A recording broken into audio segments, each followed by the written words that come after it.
నేను పరిశ్రమలోకి రాక ముందు నుంచి ఆయన మాకు హీరో. ఎందుకంటే ప్రాంతీయతత్వం. ఆయన ప్రకాశం జిల్లా నుంచి వచ్చిన ఒక అగ్ర నిర్మాత. మేము ప్రకాశం జిల్లా వాళ్ళం. మా జిల్లా వాడు ఒక గొప్ప నిర్మాత అని చెప్పుకోవటంలో ఉండే ఆనందం వేరు. అట్లా ఆయన ఎప్పుడూ హీరో వర్షిప్ లాగానే ఉండేది మాకు.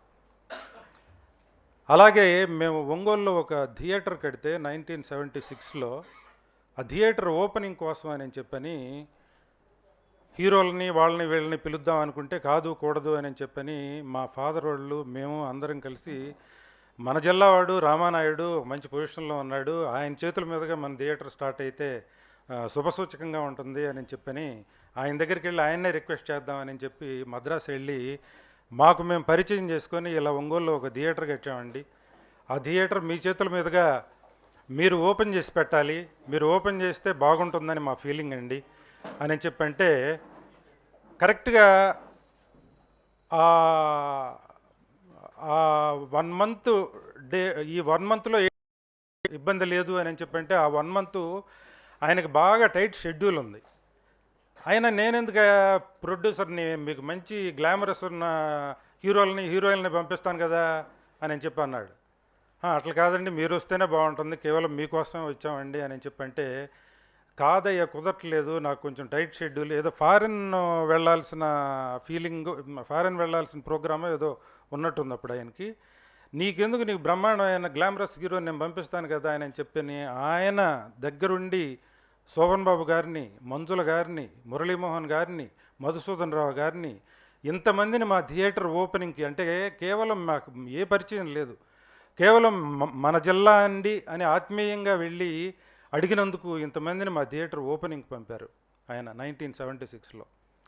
ఆ తర్వాత 83లో మేము మొట్టమొదట మా సినిమా నేటి భారతం తీస్తే, నేటి భారతం తీసిన తర్వాత చాలా పెద్ద సక్సెస్ అయితే ఫస్ట్ మొట్టమొదటి అభినందన సభ విజయవాడలో జరిగితే విజయవాడ వచ్చి మమ్మల్ని అభినందించి మాకు ఆశీర్వాదం ఇచ్చారు ఆయన. అంతటి గొప్ప మనిషి ఆయన. అంటే మన వాళ్ళు అక్కడ ఇండస్ట్రీలో కూడా అందరితో చెప్పేవాడు, ఈ బాబురావు కృష్ణ మా జిల్లా వాళ్ళేనాయా, ఒంగోలు మంచి సినిమా తీశారు, చాలా మంచి సినిమా తీశారు అని.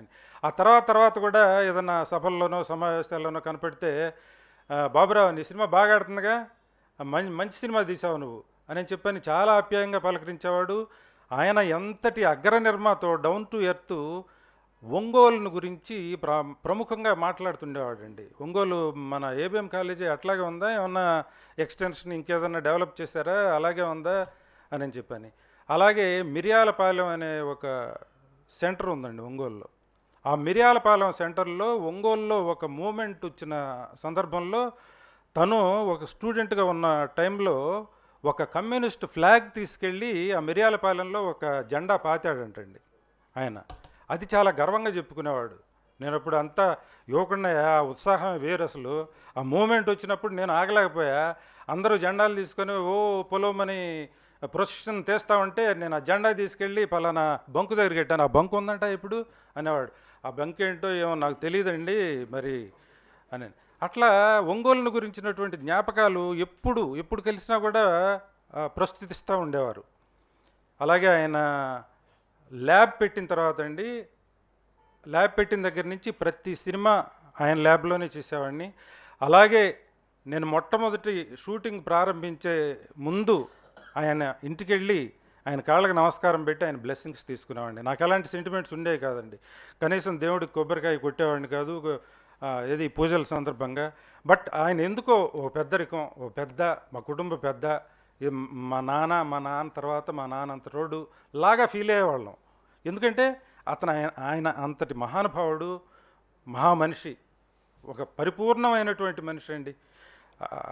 ఆ పరిపూర్ణత్వాన్ని పూర్తిగా సాధించారు ఆయన. ఆయన అనుకున్న గోల్స్ అన్నిటినీ సాధించగలిగారు. అలాంటి మహానుభావుడి ఎక్కడున్నా సరే, ఏ లోకాలు ఉన్నా సరే ఆయన ఆశీస్సులు మన పరిశ్రమకి, మనకి అందరికీ ఉంటాయండి. మనం పచ్చగా ఉండాలని కోరుకునేవాళ్ళు ఆయన మొట్టమొదటి వాడండి. Thank you.